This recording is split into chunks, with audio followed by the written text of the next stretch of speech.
네, 안녕하세요. 반갑습니다. 이승우 소장입니다. 자, 얼마 전에 댓글을 보다가 이런 댓글이 있어가지고 지금 영상을 찍으려고 하는데요. 소장님, 이젠 재개발이 아닌 일반 빌라에 대해서 말씀 안 해주시는지요? 예전 빌라 강의 너무 재밌고 유익하게 봤었는데 현재 빌라 시장은 어떤지 궁금합니다. 라고 말씀 주셨고, 따봉님께서 그 밑에에서도 현재 빌라 시장과 앞으로의 빌라 시장이 저도 궁금합니다. 이런 댓글들이 몇몇 있었는데, 자, 그래서 오늘은 빌라에 관한, 제가 생각해보니까 최근에 빌라 얘기를 거의 안 하긴 안 했더라고요. 그래서 오늘은 빌라에 대한 내용을 한번 설명드리겠습니다. 자, 최근에 빌라에 대한 문의가 굉장히 많습니다. 이제 어떤 질문이냐면은 한마디로 정의하게 되면은 빌라라도 사야 할까요? 이런 질문이 굉장히 많습니다. 그 함축적 의미에는 뭐냐면은 빌라라는 것이 썩 내키진 않은데 아파트를 살 돈이 없으니 이거라도 잡아야 될까요? 뭐 이런 뉘앙스예요. 자, 그러면은 빌라가 여러분들이 이렇게 왜 구입에 있어서 조금 이렇게 고민이 되는가? 뭐 왜 그런지를 한번 얘기를 드리고 어떤 식으로 생각을 해야 될지를 얘기해 보도록 하겠습니다. 자, 대표적으로 빌라 하게 되면은 여러분들이 가지고 있는 선입견은 뭐냐면 빌라 사면 가격 떨어지지 않나요? 이런 말씀들을 많이 하십니다. 근데 한편으로는 또 이해가 가는 게 예전에 빌라라고 하는 것은 이미지가 그렇게 좋지 않았어요. 특히나 80년대, 90년대 이럴 때 지어졌었던 구축 빌라 같은 거 보신 적 있으실 텐데 지하에 있는 집도 많고요. 지금은 법적으로 지하에 집을 못 짓게 되어 있지만 그때 당시엔 지하가 합법적이 돼 있어서 반지하, 그러니까 굉장히 좀 습하고 뭐 그런 것들이잖아요. 비 오면 물 새고 여름에 너무 찔듯이 덥고 겨울에는 춥고 난방이 하나도 안 되니까 곰팡이는 또 왜 이렇게 많아, 그죠? 그러니까 왠지 좀 불편하고, 예, 약간 좀 가난한 사람들이 사는 뭐 그런 인식도 좀 있고요. 뭐 그런 것들이 이제 빌라였습니다. 근데 어쨌든 아파트가 주택이라는 개념에서 굉장히 대중화된 상품이다라는 게 인식받고 나서는 사실 아파트를 다 선호를 하지 빌라를 선호하진 않는단 말이에요. 그래서 아파트의 대체제이긴 하지만 아파트가 부담스러운 사람들이 사는 곳, 뭐 이러한 인식도 생겨버렸고 또 일정 부분 또 틀린 말이 아니기도 합니다. 어쨌든 연배가 있는 분들, 하지만 뭐 빌라가 좋아서 들어가시는 분도 있고 또 아파트를 들어가고 싶지만 자금이 안 돼서 들어가시는 분도 있고 뭐 다양합니다. 어쨌든 연배가 있는 분들이 빌라하면 이렇게 떠오르는 예전 이미지 때문에 현재의 빌라도 그것과 동일하게 바라보기 때문에 안 좋은 인식이 생길 수밖에 없어요. 그리고 빌라 하게 되면은 또 떠오르는 말이 뭐냐면 빌라 사면 가격 떨어지지 않아요? 이 얘기 저도 수도 없이 들었거든요. 이거는 지역에 따라 맞기도 합니다. 근데 지역에 따라 맞고 틀리고 결정되는 거지 이 문장 자체가 옳고 틀리냐를 정할 수는 없어요. 빌라 사면 가격 떨어지지 않아요? 떨어지는 지역도 있고요. 아닌 지역도 많아요. 그죠? 그래서 어떤 지역에 가면 내가 10년 전에 8천만 원에 구입했는데 지금 가보니까 5천만 원이야. 10년 동안 올라도 시원찮을 판에 떨어진 거예요. 아파트는 사실 이런 케이스가 드물긴 하죠. 안 오르는 아파트가 있긴 합니다. 10년 전에 1억이었는데 지금도 1억이야. 뭐 이런 게 지방에 가게 되면 일부 있긴 합니다. 근데 확률적으로 1억 원짜리 아파트가 10년 지나서 뭐 7천만 원 되고 6천만 원 되고 이렇게 떨어지는 케이스는 아무리 정말 안 좋은 동네라고 하더라도 굉장히 드문 케이스죠. 없는 건 아니죠. 사례가 찾으려면 있긴 있어요. 예를 들면은 산단에 국가산업단지 같은데 호황기였을 때 분양했을 때 굉장히 비싼 금액이 분양되다가 산단이 이사를 해요. 그죠? 네, 뭐 지방으로 간다거나 지방이 수도권으로 온다거나 다른 지역으로 이동했다. 그러면 그 아파트 수요는 사실은 그 산단만 보고 들어갔던 수요들밖에 없는데 그게 빠져버리게 되면은 가격이 하락하는 케이스도 물론 있습니다. 여하튼 빌라에 대한 인식이 이제 이런 식이다 보니까 투자를 이제 빌라 투자 하셨던 분들만 계속하는 케이스가 많아요. 그리고 젊은 분들은 좀 잘하는 편이에요. 젊은 분들은 예전에 빌라에 대한 안 좋은 인식들이 별로 없어요. 그러니까 훨씬 더 긍정적인 생각을 갖고 있죠. 근데 재밌는 거는 아파트가 인기가 많을 때에는 제가 빌라 얘기하게 되면 별로 이렇게 안 좋아합니다. 재밌어 하지도 않아요. 근데 최근에는 빌라가 상당히 뜨고 있죠. 그건 왜 그렇죠? 대표적으로 두 가지 정도로 나눠서 얘기해 볼 수가 있습니다. 첫째는 아파트 값이 너무 비싸다. 예, 아파트 가격이 비싼 지역과 안 비싼 지역이라고는 없고 좀 덜 비싼 지역이 있겠죠. 요즘 같아서는. 서울을 예로 들어 볼게요. 서울은 아파트가 평균이 12억 원입니다. 여러분 12억 원이 요즘에 들어서는 별로 감흥이 없겠지만 요즘 하도 돈 값어치를 못하니까 12억 하면 그냥 그런가 보다 하시는데 사실 엄청난 금액이죠. 아마도 우리 대한민국 전체에서 10중 9는 12억 원 못 모으고 그냥 마감하실 겁니다. 그렇죠? 근데 서울 아파트가 평균이 12억 원이에요. 그것도 지금 그렇다라는 거고 내년 내후년 되면 13억 14억 얘기 나오겠죠. 여하튼 서울의 아파트 값은 굉장히 비싸다. 이 인식을 갖고 계시고 근데 거기다가 좋은 거는 다 서울에 있습니다. 일단 좋은 직장은 다 서울에 있습니다. 우리나라 그 대기업 본사의 한 70%가 다 서울에 있고요. 좋은 대학은 다 서울입니다. 좋은 학구는 다 서울이에요. 좋은 문화시설은 다 서울에 밀집되어 있고 가장 좋은 교통 시스템도 다 서울이. 그냥 다 서울이야. 다 서울 집중 현상이 매우 심하죠. 우리나라 같은 경우는. 뭐 다른 나라도 물론 경제 중심 도시 수도가 그렇긴 합니다만 그러니까 나도 서울을 살아야 될 것 같아. 근데 아파트는 비싸. 또 어떻게 합니까? 빌라라도 사는 거죠. 그런 대체재 실수요가 가장 많은 지역이 바로 서울이라는 겁니다.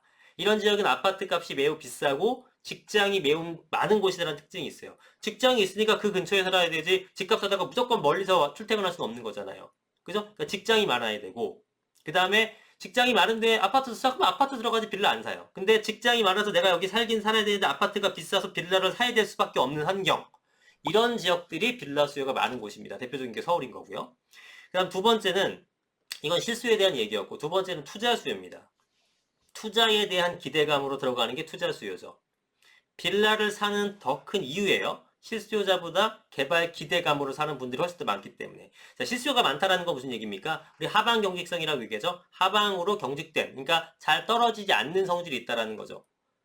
그죠? 실수요자들이 많은 시장은. 왜냐하면 여러분도 집을 갖고 있는데 그게 오르건 떨어지건 내가 실거주하고 있으면은 이사하는 게 쉽지가 않잖아요. 그러니까 굉장히 안정적이에요. 근데 안정적이라는 것이 말이 좋아 안정적이지 남들만큼 참 안 오르는 겁니다. 떨어지지도 않지만 실수요만 갖고는 잘 올라가지도 않아요. 적정 수준밖에 안 올라간단 말이죠.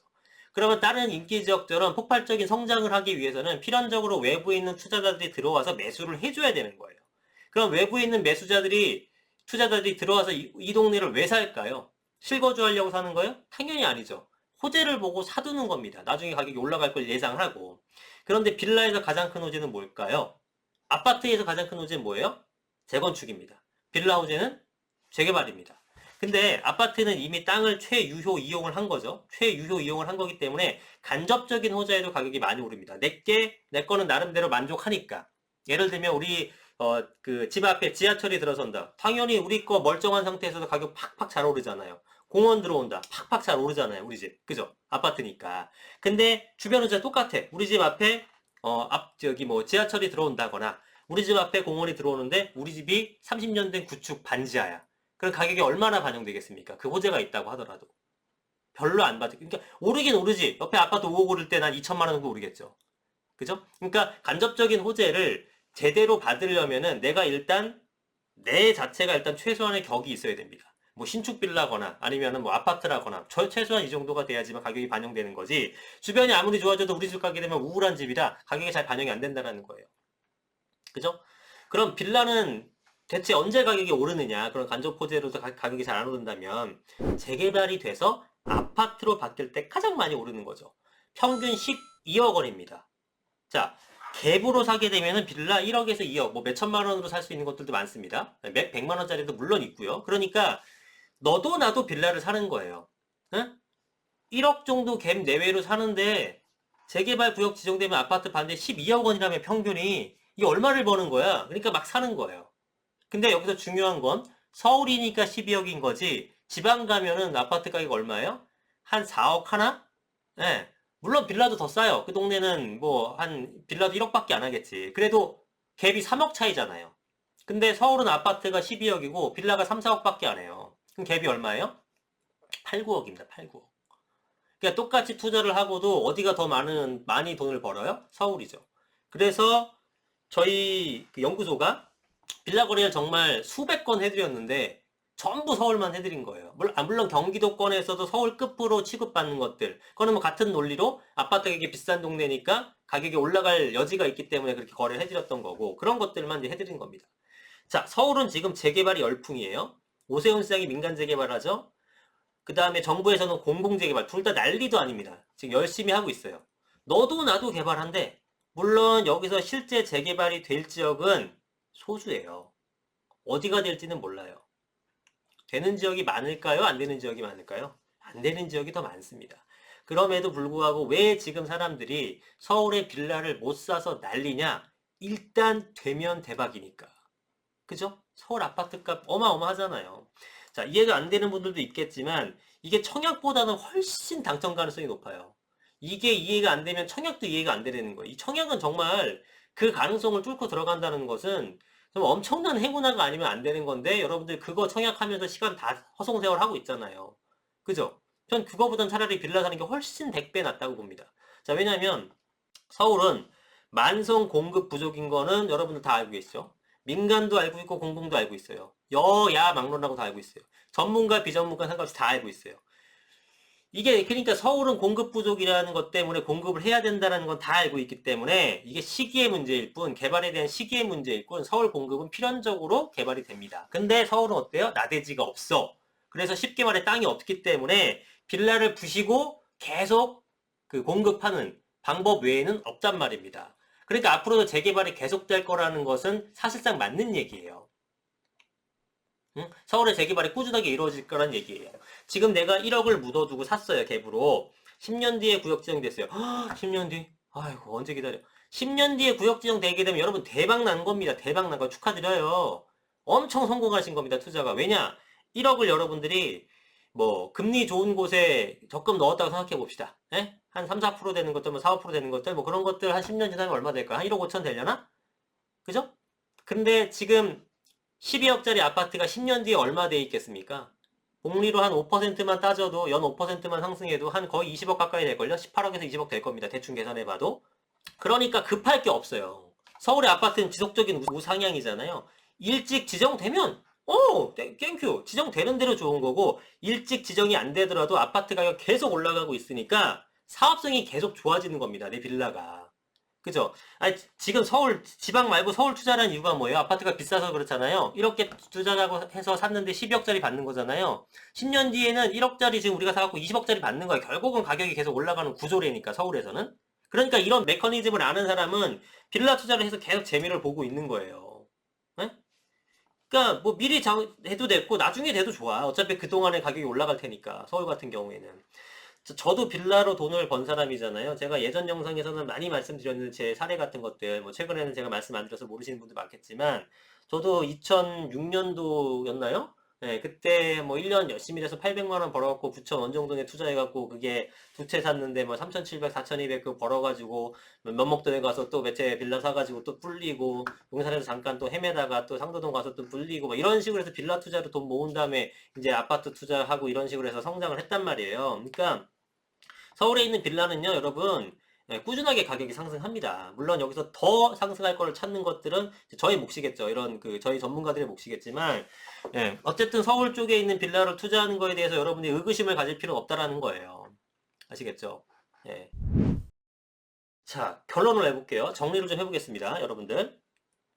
첫 번째, 빌라 투자에 대한 선입견을 갖지 마라. 예. 예전 빌라에 대한 기억을 잊으란 얘기입니다. 지금과 그때의 빌라는요, 근본적으로 틀려요.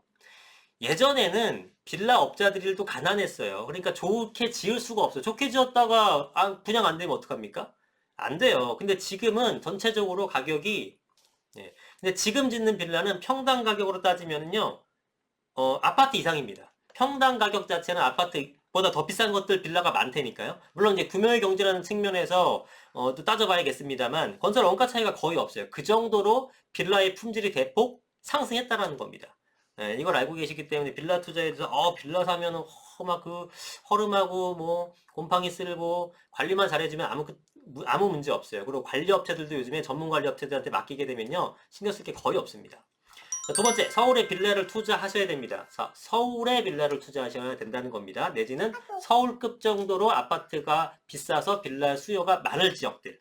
그죠? 아까 제가 핵심 지역에 대한 기준 말씀드렸죠? 아파트 가격이 비싸고 직장이 많은 곳. 그래서 실소자가 탄탄하게 유지되는 곳. 그 다음에 공급 부족으로 인해서 개발이 될 수밖에 없는 곳. 이런 것들인데, 자, 세 번째는 투자자가 가장 많은 곳도 서울입니다. 그래서 서울 쪽에 투자를 말씀드리는데 아까 설명드렸지만 민간이나 공공이나 할 것 없이 재개발을 진행 중이고 이건 서울의 근원적 문제, 즉 공급 부족에서 기인한 것이기 때문에 사실상 반영구적으로 계속될 겁니다.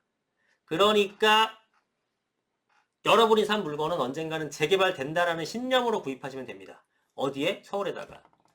지방에서는 당신이 산 빌라가 계속 빌라가 돼도 썩다 갈 가능성이 높습니다. 일본의 빈집 문제 같은 거 아시죠? 거기가 어딥니까? 예? 몰라요, 저도. 하지만 도쿄는 아니라는 겁니다. 그죠? 예, 시골로 갈수록 빈집이 될 확률이 대단히 높다. 아시겠습니까? 네.